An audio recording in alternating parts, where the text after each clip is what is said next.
pemimpin di geng tersebut, yang diduga pemimpin di geng tersebut, dan banyak anggotanya. Jadi makanya kami dari awal sudah minta supaya pihak kepolisian dan pihak terkait, baik itu dari Dinas Pendidikan, Menteri Pendidikan, dan juga lembaga-lembaga anak untuk turun melakukan investigasi. Supaya kalau memang ditemukan ada geng di sana, di sekolah tersebut, supaya geng-geng itu harus dibubarkan. Jangan sampai kejadian ini terjadi lagi pada anak didik yang lain. Ya, itu pembukaan dulu. Mungkin ada pertanyaan, silakan. Bang sempat membahas ini gak Bang, siapa orang tua dari para pelaku Bang? Jadi pertama-tama kita harus garis bawahi dulu ya. Ini kan pidana itu kan personal. Personal artinya siapa yang melakukan, siapa yang berbuat, siapa yang bertanggung jawab gitu. Biar kita tidak melebar. Tapi kan kemarin banyak bertanya, ini siapa sih orang tuanya itu loh. Perlu saya jelaskan, itu orang tuanya adalah AH. Dulu ketua partai, sekarang mantan ketua partai, tapi masih pejabat di negeri ini. Ya, saya rasa udah bisa paham ya. Dan ini tadi benar-benar dijelaskan secara detail terkait dengan peran daripada si M. Ternyata perannya luar biasa. Sampai nanti kejadian yang puncaknya di tanggal 30 dan 31. Bang, menyambung soal terkait kemarin kondisi berapa di Komisi 3 itu seperti apa Bang? Ya, jadi waktu di Komisi 3 kami dari keluarga korban ini sangat kecewa. Karena yang pertama itu dari pihak yayasan sama kuasa hukum daripada terduga pelaku. Kami menduga ini fakta diputarbalikkan, seolah-olah klien kami ini yang satu mengajak untuk berkelahi, seolah-olah bahwa tidak terjadi bullying di sekolah tersebut, seolah-olah bahwa justru anak korban itulah yang meminta, dan itu adalah perkelahian biasa. Pertanyaan kami, kalau perkelahian biasa, kenapa sudah 8 orang diskorsing gitu? Lalu kenapa anak korban tidak diskorsing? Yang kedua, itu kejadiannya 2 kali di tanggal 30 dan 31. Kemana tanggung jawab sekolah dan pihak keamanan? Emang sekolah boleh membiarkan orang melakukan perkelahian kalau memang menurut mereka seperti itu? Karena undang-undang pendidikan menyatakan bahwa peserta didik harus mendapat keamanan kenyamanan di sekolah tersebut. Dan anak korban sampai saat ini mengalami psikis berat. Fisik mungkin sudah selesai, psikisnya sampai saat ini masih didampingi oleh psikolog. Karena dia mengalami psikis berat, tidak mau ke sekolah lagi karena ada rasa trauma dan ketakutan yang luar biasa. Makanya kalau sampai ada yang menyampaikan di berita bahwa waktu dia di sekolah di Al-Azhar, sekolah di mana tuh? Di Mentari, itu anak korban itu ada persoalan di sekolah tersebut. Kami jamin tidak ada sekolah, tidak ada masalah di sekolah, kedua sekolah tersebut. Itu semua suratnya dari pihak sekolah sudah berikan kepada kami. Kenapa dia pindah ke Binus? Karena memang rumahnya berdekatan dengan Binus. Bukan berarti dia ada masalah di sekolah-sekolah sebelumnya, itu nggak ada sama sekali, itu fitnah. Itu hoax tuh. Jadi kalau sampai ada menyatakan tersebut, kami akan ambil tindakan terhadap orang tersebut. Karena dia tidak punya bukti sama sekali terkait dengan sekolahnya anak korban di Al-Azhar dan juga di sekolah Mentari tersebut. Bang, ada upaya nggak Bang? Ini CCTV ini dibuka secara keseluruhan. Kemarin kan sempat hanya sekilas saja gitu, meminta gitu untuk pihak dari abang itu untuk upayakan gitu. Jadi begini, kami akan surat di pihak Polres. Sebenarnya yang namanya pegang handphone siapa saja yang memvideo waktu itu disita saja. Supaya dilihat nih, karena yang ditunjukkan sekarang di publik itu adalah video yang menguntungkan pihak korban. Kan itu kan dugaan kami itu diedit itu. Itu kan di tanggal 27 CCTV-nya, lalu videonya tanggal 31 nggak ada sama sekali gitu yang ditunjukkan. Makanya kami minta supaya CCTV seluruh di wilayah itu disita oleh pihak penyidik dan juga video itu waktu kejadian itu supaya disita juga. Siapa yang memvideokan, handphonenya disita saja supaya dicek. Jangan sampai diberikan kepada penyidik oleh kuasa hukumnya, itu sudah ada dugaan di edit itu. Kami minta video yang lengkap karena kejadian itu panjang, bukan sepotong seperti itu. Bang, ada saksi dari pihak korban Bang? Kalau saksi dari pihak korban waktu kejadian itu ada, tapi yang pihak klinik sama ibu guru ya, waktu kejadian dia luka-luka, dia sembunyi di tangga dan dibawa ke saksi yang menyaksikan banyak, tapi kan yang menyaksikan itu dia memberikan keterangan menguntungkan pihak kita atau tidak gitu, karena takutnya kelompok ada dugaan geng tersebut. Artinya belum ada dari pihak saksi yang dilibatkan untuk dibawa ke pihak kepolisian. Dari pihak sekolah saksi kan sudah diperiksa 18 orang.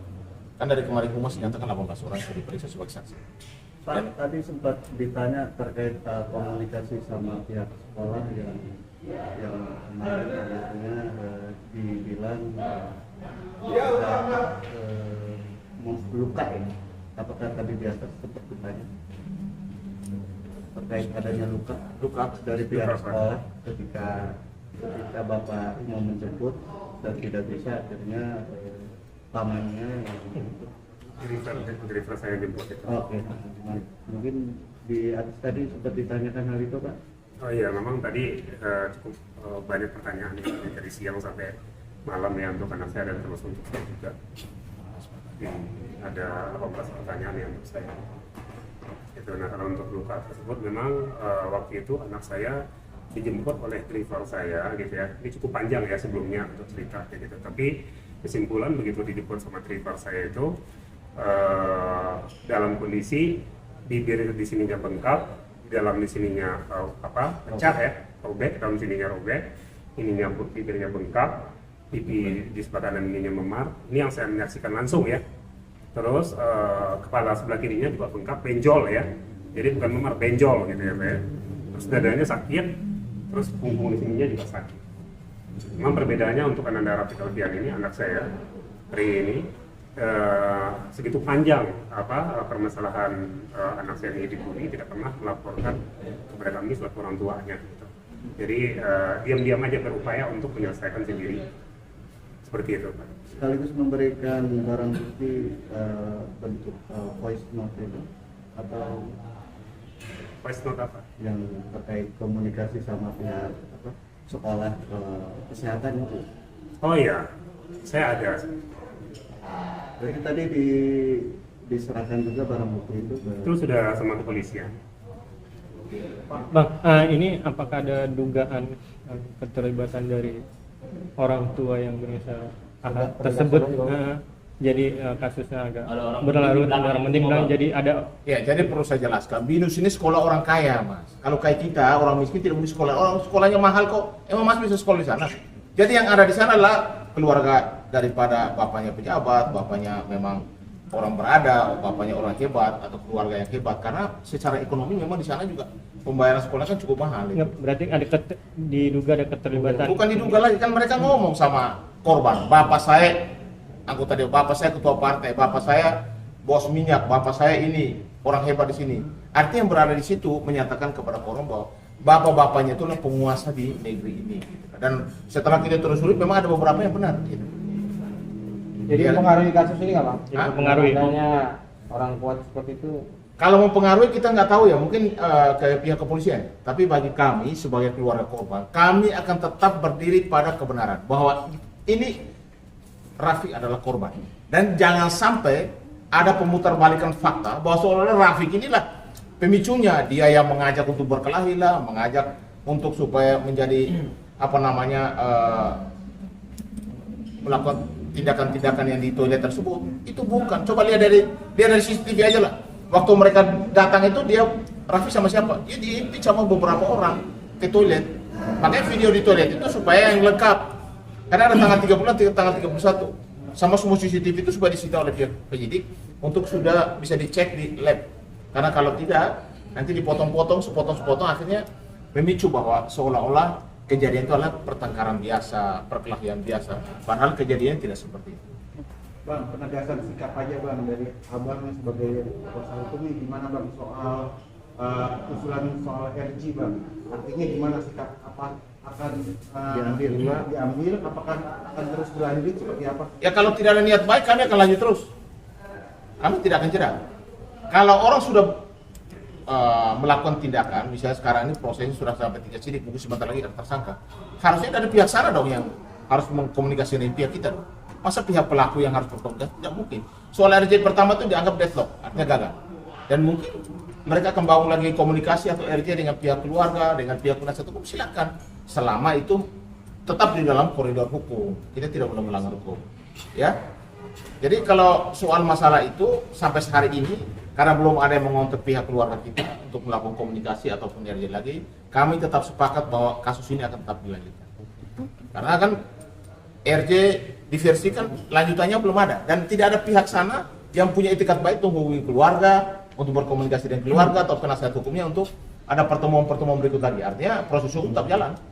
Selama belum ada komunikasi yang baik, etikat baik mereka belum ada itu. Kami juga mempertanyakan kepada pihak yayasan, pihak sekolah BINUS, ini status dia sebagai peserta didik, supaya juga harus memberikan statement yang objektif. Jangan kami lihat nih ada dugaan bela-bela pihak sebelah gitu loh. Jangan. Objektif saja. Kalau ada persoalan dibuka saja, jangan ditutup-tutupi. Ya kan? Karena ini kan peserta didik juga. Di sana juga peserta didik juga, dia mengambil harusnya jalur objektif aja. Bagaimana memfasilitasinya, bagaimana mereka beretikat baik. Dan kami hanya minta supaya Rafiq ini 4 bulan lagi ke depan supaya bisa lulus dari sekolah BINUS. Karena saat ini dia sekolahnya sudah tidak sesuai dengan materi pendidikan yang benar. Karena sudah 3 bulan terakhir malah online-nya justru berhenti, tidak sekolah sama sekali. Nah, ini tanggung jawab siapa? Sedangkan kewajiban orang tua masih tetap ya. Tetap jalan. Sampai hari ini kami bisa bayar. Mungkin dari Undang-Undang Pendidikan Pak Firly